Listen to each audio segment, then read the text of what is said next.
and that's why we remember it.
Tonight, we welcome old and good friends to the White House in a visit symbolic of the superb relationship between our two countries.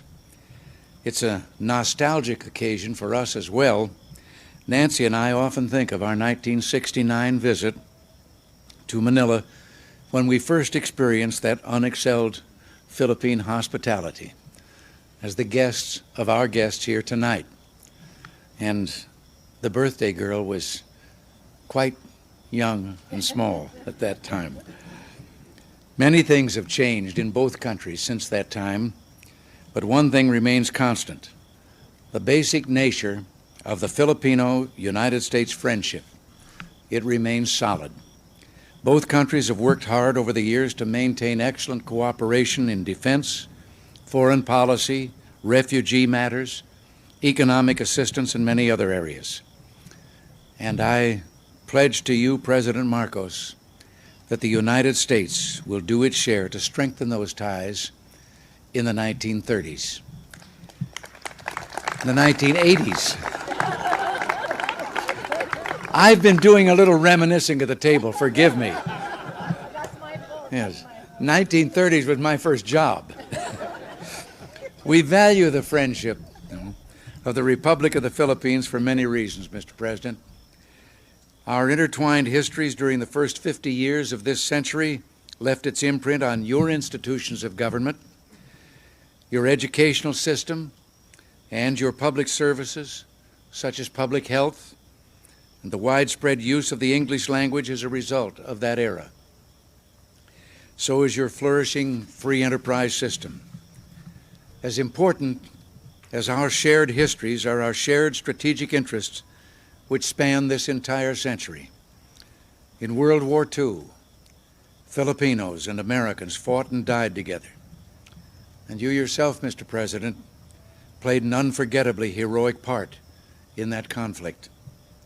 Coming out of that war, your generation and mine fully understood the need for collective security arrangements. Unfortunately, some of today's young people blessed by decades of relative peace, may not have this understanding. I think it's our duty to impart our historical experience to them. Today, a strong defense alliance is a major factor in contributing to the security of the Philippines and to the maintenance of peace and security in Asia. With the next review of the Military Bases Agreement, which begins in 1983, we shall continue to modernize our security relationship to best serve our mutual security interests. Both of our economies depend on vigorous trade and investment. These ties remain strong, and your presence in Washington, Mr. President, has enabled us to conclude several outstanding economic matters. President Marcos, we have accomplished a great deal together over the years. We will all do more in the years to come. Common determination to achieve a better life doesn't mean that we need to be alike. We need only to treat one another in a spirit of generosity and mutual respect. If we do that, our continuing commitment to one another, resting as it does on many years of close relations, will be solid now and for the future. Amen.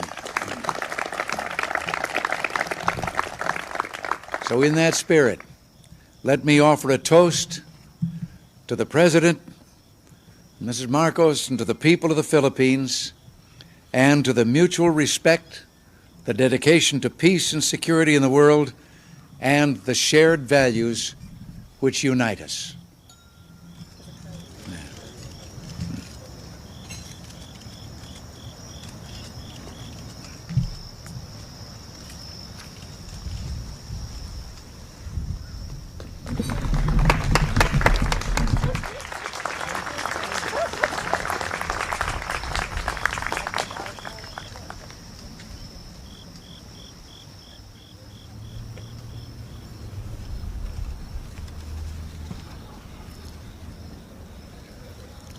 Mr. President and Mrs. Reagan, distinguished guests, my friends,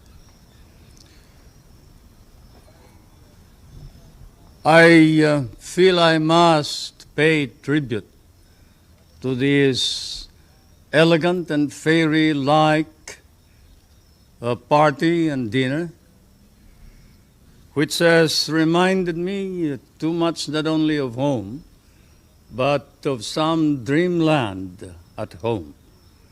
A tribute to the taste and sense of beauty, to perhaps primarily not only to President Reagan, but Mrs. Reagan, for this lovely party, which I shall always remember as the Firefly Party in the White House. You do us great honor with this dinner. Allow me to extend the gratitude of 50 million people in the Republic of the Philippines, Mrs. Marcos and myself, for this hospitality and this generosity. Certainly, we will be unable to reciprocate this beautiful event.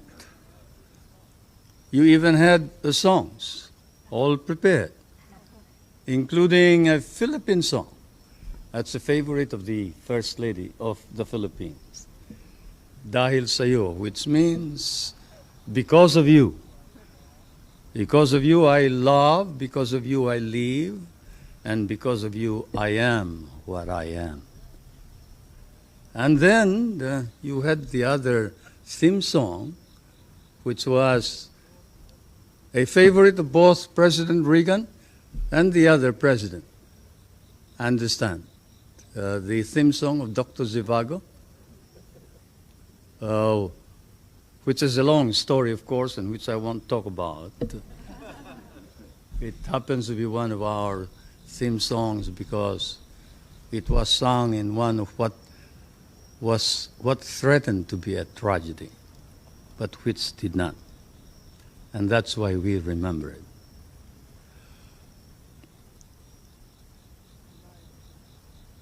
Tonight, the Philippines once again is obligated to you, Mr. President, for your kind and generous words. And the periods of difficulty, and perhaps therefore it is not too rash to say that it is proper to use the appellation friendship between the American and the Filipino. That friendship, that abiding friendship, we cherish and cherish deeply.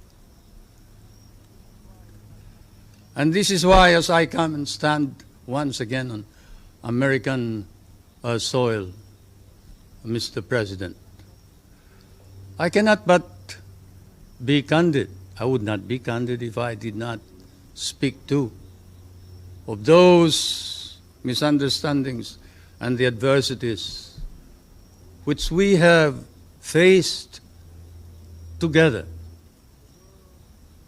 For the world faces challenge and change. We are in a period of ferment.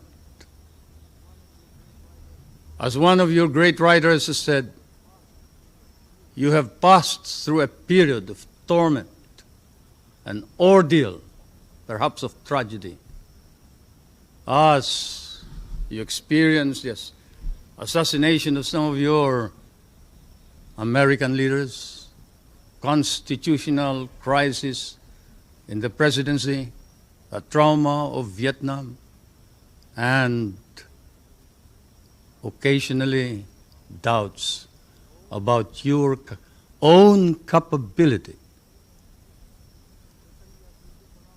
Certainly, as we look around in Asia,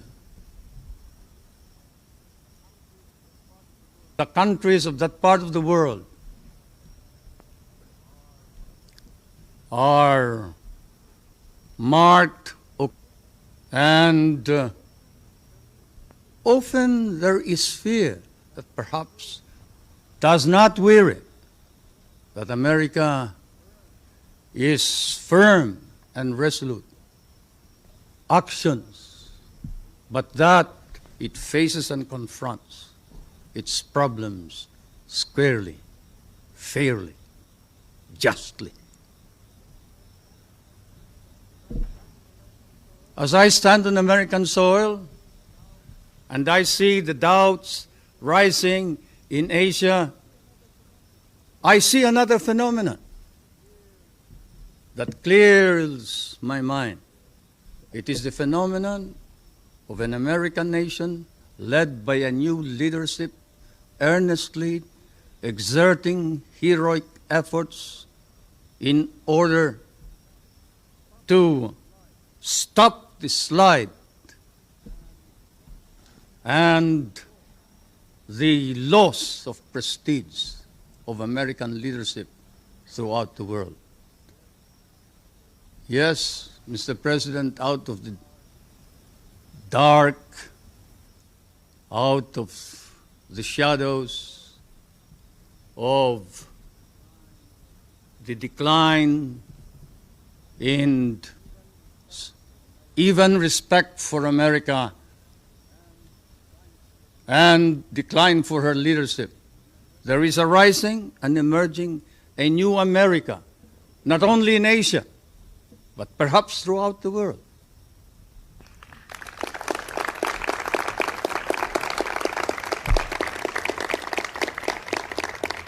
The stakes are high, Mr. President.